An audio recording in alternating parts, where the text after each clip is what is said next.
and at the same time record it. So we have a client here who attended a year ago originally, and a year ago we removed some wax from his left side, which is the ear that we're performing the procedure in right now. And I also discovered last year at the entrance of his ear canal near the base, just very lateral, so near the entrance, there was a widening of the ear canal and a hard piece of keratin, dead skin, and I've removed that keratin, but there was some olfactory evidence of infection. When we say olfactory, you can't visualise it, you can smell it. And so with keratin in the ear canal, when it's hardened, you have to just be careful that it's not a canal cholesteatoma. So I removed that keratin last time, and I sent a letter to the patient's GP to advise that there is a widening of the ear canal near the entrance and there's some dead keratin, and we could just start, so there was some erosion but not a drastic erosion, and it would appear that it was infected as well because I could smell it. So the patient attended again today, reporting of a blocked left ear, and he also experienced vertigo. And you can see we removed that plug of keratin, and beyond that there's a lot of pus, a lot of discharge, but just at the base, this widening of the ear canal has really expanded. And so I asked the patient, you would hear through in the video in the background maybe, although I've got it at lower volume, whether the patient had anything from their GP, any onwards referral to ENT, and the patient's not heard anything. You can just see there, it looks really nasty, that does, and it's really eroded the base of the ear canal, and this keratin is rock solid, and there's no way that was being removed today. And it was also recessed, so it's quite deep, that, and it doesn't look very nice.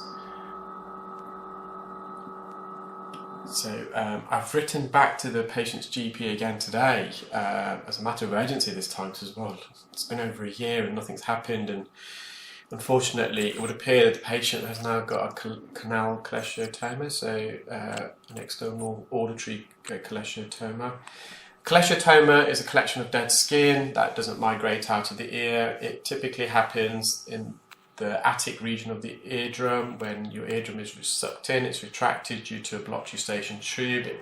In the superior posterior quadrants of the top back part of the eardrum, you get where the eardrum sucks inwards, there's a kind of a pocket that develops, and dead skin that sheds gets trapped in that pocket. It doesn't migrate, and dead skin eventually, if it doesn't migrate out of the ear, it becomes infected, and at a typical cholesteatoma you then get a kind of a growth of infection debris that extends into the middle ear.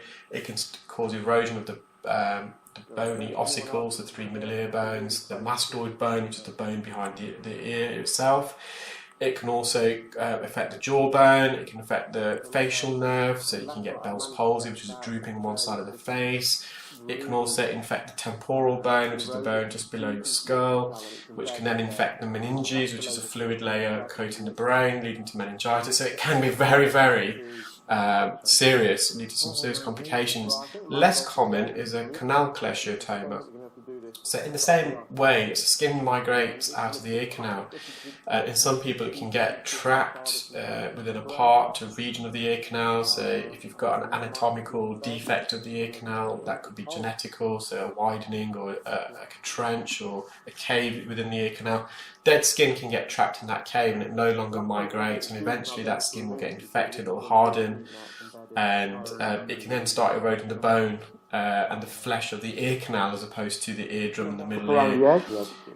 In terms of complications and seriousness, it's very similar, so this needs to be treated ASAP. So what I'm doing now, just with a fine end, I'm just mopping up around the edge. This would need to be, and I've given the patient some private details of some local ENT consultants, but that is not going to be removed with the patient away. Very, very unlikely. They may be able to remove this using a local anaesthetic, but I feel this will have to be removed under a general anaesthetic, and a CT scan will have to be performed to see the damage that's been caused below this, what we can see on the screens. We just don't know how deep this is, whether it's infected, as I said, the jawbone, the mastoid bone, the temporal bone. So after a CT scan, I would imagine this will be a procedure under general anaesthetic. They'll have to remove this keratin. It's rock solid. It's just not going to be something they're going to be removing in an outpatient's appointment. It's just impossible. And once it's been removed, they're going to have to patch this up, I feel, so get some fatty tissue graft and just plug this hole to kind of get rid of the erosion to create to allow skin to naturally migrate out of the ear. So the patient's hearing completely restored, so that was obviously good news. So at least he could go away hearing again today. I've advised him not to use any water in the ear as well. That's important, and you can see the eardrum's nice and healthy.